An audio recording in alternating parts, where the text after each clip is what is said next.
आप सभी का हमारे इस यूट्यूब चैनल पर स्वागत है फ्रेंड्स। आज के हम इस वीडियो में जो हमारा सामाजिक विज्ञान है क्लास 10th का उसका हम मॉडल पेपर हल करने वाले हैं। फ्रेंड, अगर आप हमारे चैनल पर नए हैं तो चैनल को सब्सक्राइब करके रखिए, क्योंकि मैं आपको इसी तरह नए नए मॉडल पेपर देता रहूँगा।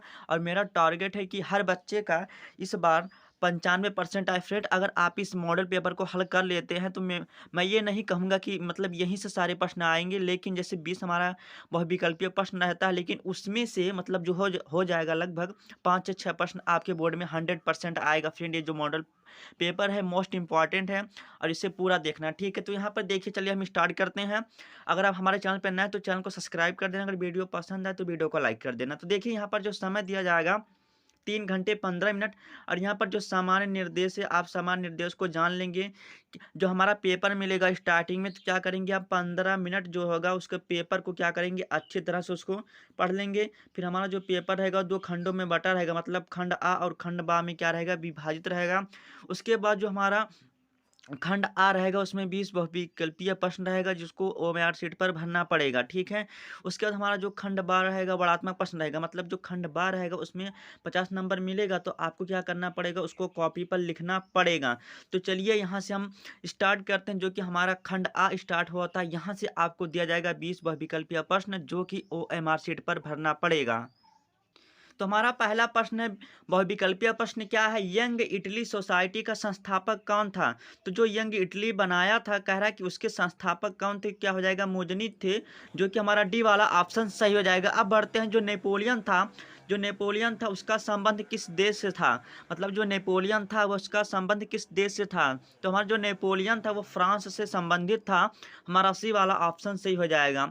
अब देख लेते हैं तीसरा प्रश्न, करो या मरो का नारा किसने दिया था। तो जो करो या मरो का नारा दिया था, यह हमारे भगत सिंह ने दिया था, मतलब महात्मा गांधी जी ने। तो हमारा क्या हो जाएगा, डी वाला ऑप्शन सही हो जाएगा। फ्रेंड्स, मैं ये 100% कह रहा हूँ कि आप इस मॉडल पेपर को कर लेते हैं तो यहाँ से आपको 5 MCQ 100% मिलेगा। मैं ये नहीं कहूँगा कि आपको 20 में 20 यहाँ से प्राप्त हो जाएगा, लेकिन मैं ये कह सकता हूँ कि आपको 5 या 6 नंबर मिल जाएगा, ठीक है। उसके बाद देख लेते हैं, जो है चौथा प्रश्न क्या है, सविनय अवज्ञा आंदोलन कब चलाया गया था। तो जो हमारा सविनय अवज्ञा आंदोलन था वह 1930 में चलाया गया था, जो कि सी वाला ऑप्शन सही हो जाएगा। अब बढ़ते हैं पांचवा प्रश्न की ओर। अब देखिए पांचवा प्रश्न क्या कह रहा है, निम्नलिखित में किसी एक देश को छोड़कर हर जगह तानाशाही पर लोकतंत्र को प्राथमिकता दी जाती है। तो हमारा क्या हो जाएगा, वो कौन सा देश, हमारा पाकिस्तान है, जो कि क्या हो जाएगा बी वाला ऑप्शन सही हो जाएगा। अब देखते हैं छठवें प्रश्न की ओर, प्रांतीय प्रशासन का जो संचालन है वो कौन करता है। तो कौन करता है, मुख्यमंत्री करता है। तो क्या हो जाएगा, हमारा बी वाला ऑप्शन सही हो जाएगा। अब देखते हैं सातवां प्रश्न क्या है, निम्नलिखित में एक मिट्टी का प्रकार नहीं है। यहाँ पर देखिए काली मिट्टी भी होता है, पीली मिट्टी भी होता है, लैटेराइट मिट्टी होता है, सीमेंट कौन सी मिट्टी होता है। तो हमारा क्या हो जाएगा, डी वाला ऑप्शन सही हो जाएगा, जो कि हमारा क्या हो जाएगा, सीमेंट एक मिट्टी का क्या है प्रकार नहीं है। आपको ये वर्ड ध्यान रखना है।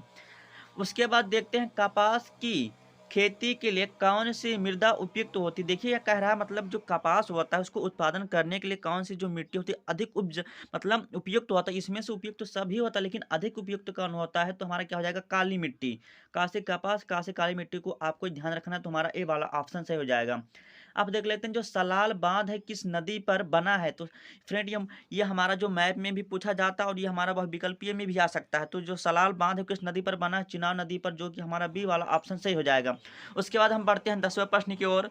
अब देखिए, जो टाइगर प्रोजेक्ट है किस वर्ष प्रारंभ किया गया था। तो फ्रेंड, ये जो टाइगर प्रोजेक्ट था इसमें क्या किया जाता था, जो टाइगर थे मतलब जो शेर थे उनको क्या किया जाता था, उनको संरक्षित किया जाता था। तो वही कह रहा है, जो टाइगर प्रोजेक्ट है किस वर्ष प्रारंभ हुआ, मतलब किस वर्ष में क्या हुआ, स्टार्ट हुआ।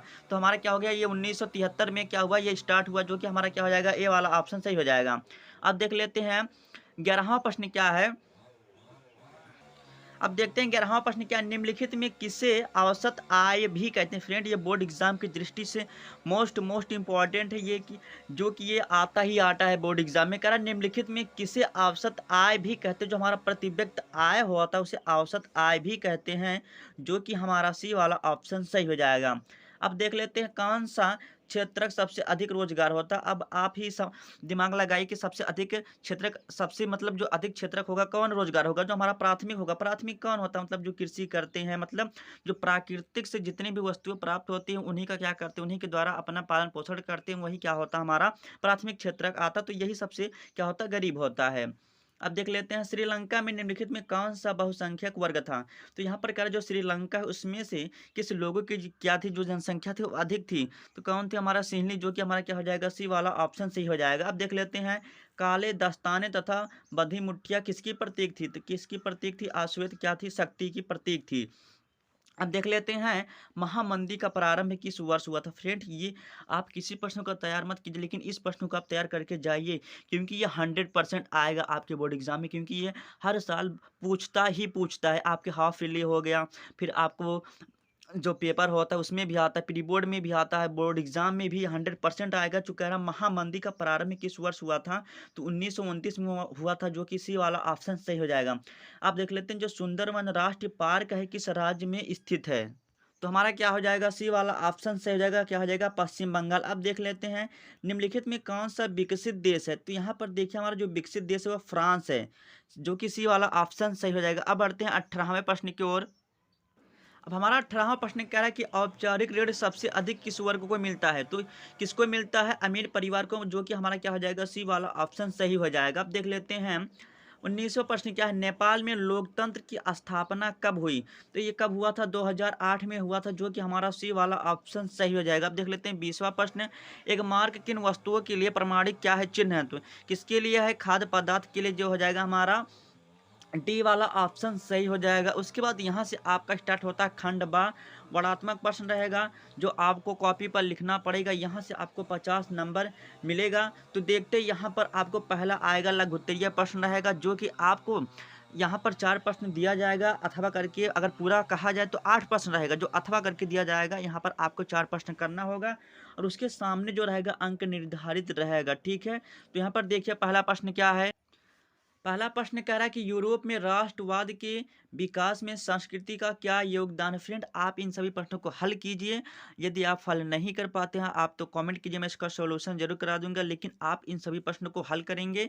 यहाँ पर देखिए अथवा करके क्या कह रहा है कि खिलाफत आंदोलन क्यों शुरू हुआ था, इसके बारे में कीजिए, आपको 4 नंबर दिया जाएगा। उसके बाद जो दूसरा प्रश्न कह रहा है स्थानीय सरकारों के महत्व का वर्णन करना, अथवा करके कह रहा है कि सामाजिक अंतर कब और कैसे सामाजिक विभाजनों का रूप ले जाता है। फिर यहाँ पर कर सकते हैं, या फिर यहाँ पर ये हो गया। उसके बाद यहाँ से आपको तीसरा प्रश्न दिया है कि जैव विविधता क्या है। जैव विविधता क्या होती है, जो जीवों में विविधता होती है। फ्रेंड ये सब प्रश्न बहुत आसान है, आप इन सभी प्रश्नों को हल कीजिए। हल नहीं कर पाते हैं आप कमेंट कीजिए, मैं इसका सलूशन जरूर करा दूंगा। तो यहाँ पर देखिए जैव विविधता क्या था, ये मतलब ये मानव जीवन के लिए क्यों महत्वपूर्ण है। यहाँ से आपको 2+2 मतलब 4 नंबर दिया जाएगा। उसके बाद देखते हैं फिर क्या है, अथवा करके दिया है। अथवा करके आप ये कर सकते हैं कि नर्मदा बचाओ आंदोलन से आप क्या समझते हैं, या आप इसको कर सकते हैं जो कि हमारा चौथा प्रश्न दिया है। फिर भारतीय कृषि की कोई 4 विशेषताएं लिखना है, या अथवा करके दिया है कि वैश्वीकरण से आप क्या समझते हैं, आप अपने शब्दों में भी लिखिए। यहाँ से आपको 4 नंबर, यहाँ से आपको मिल जाते हैं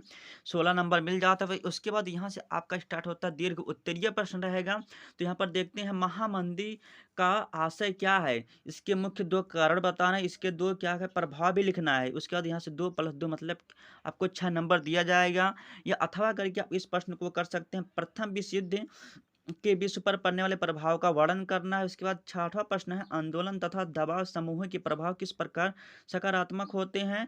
अथवा करके दिया है गांधी जी के मतलब गांधी जी जो नमक यात्रा चलाए थे उसका वर्णन करना है। यहाँ से आपको 6 नंबर दिया जाएगा। तो यहाँ पर फ्रेंड आप स्क्रीनशॉट ले सकते हैं इस प्रश्न का। उसके बाद यहाँ से इसका ले लीजिए। उसके बाद हम फिर बढ़ते हैं आगे प्रश्न की ओर। यहाँ से 7वां प्रश्न है कि स्वामित्व के आधार पर संसाधनों की विभिन्न प्रकारों का वर्णन करना। मतलब जो कह रहा है स्वामित्व मतलब क्या होता है, जो अपना होता है, मतलब वो स्वयं का होता है, उसके जो संसाधन है उनकी क्या करना, विभिन्न प्रकारों का वर्णन करना। यहाँ से आपको 6 नंबर मिलेगा। उसके बाद कह रहा है कि यहाँ से अथवा करके आपको यहाँ पर कर सकते हैं कि भारत में विभिन्न समुदाय ने किस प्रकार वनों और वन्य जीवन संरक्षण और रक्षण में योगदान किया है। या अथवा मतलब यहाँ से आप 8वां प्रश्न कर सकते हैं विकसित देशों की किन्हीं 3 प्रमुख विशेषताओं का वर्णन करना है। यहाँ से आपको 6 नंबर दिया जाएगा। अथवा करके कर सकते हैं संगठित और असंगठित क्षेत्र की रोजगार परिस्थितियों की क्या करना है, तुलना कीजिए। यहाँ से हमारा क्या होता है, जो शॉर्ट और लॉन्ग क्वेश्चन होते हैं खत्म होता है। यहाँ से हमारा फिर आता है मानचित्र जो रहेगा, मानचित्र रहेगा। यहाँ से आपको 5 नंबर मिलेगा हिस्ट्री से, और जो 5 नंबर आपको दिया जाएगा भूगोल से, जो कि आपको मैप में भरना पड़ेगा। तो देखते हैं क्या करा हुआ स्थान, जहाँ सितंबर 1920 में कांग्रेस राष्ट्रीय कांग्रेस का क्या किया गया था, अधिवेशन किया गया था। तो यहाँ पर 1 सितंबर में हुआ था, 1 दिसंबर में हुआ था। तो जो हमारा अधिवेशन 1920 सितंबर में हुआ था, वो हमारा कोलकाता में हुआ था, जिसे आप कलकत्ता भी लिख सकते हैं। तो यहाँ पर आप जो इसका आंसर होगा कलकत्ता हो जाएगा। उसके बाद देखते हैं दूसरा प्रश्न। फिर यहाँ पर दूसरा प्रश्न दिया है कि वह स्थान जहाँ नील की खेती के लिए किसानों का आंदोलन हुआ था, मतलब कह रहा जो स्थान जो नील की खेती के लिए किसानों ने आंदोलन किया था, तो किसमें किया था? चंपारण बिहार में। इसका आंसर ये हो जाएगा। आप इस फ्रेंड्स सभी को मैप में भरना, अगर मतलब मैं कह रहा हूँ इन प्रश्नों को सभी को हल करना। अगर हल नहीं कर पाते हैं आप कमेंट कीजिए, मैं इसका सोल्यूशन जरूर करा दूंगा, लेकिन आप इसे स्वयं हल करेंगे।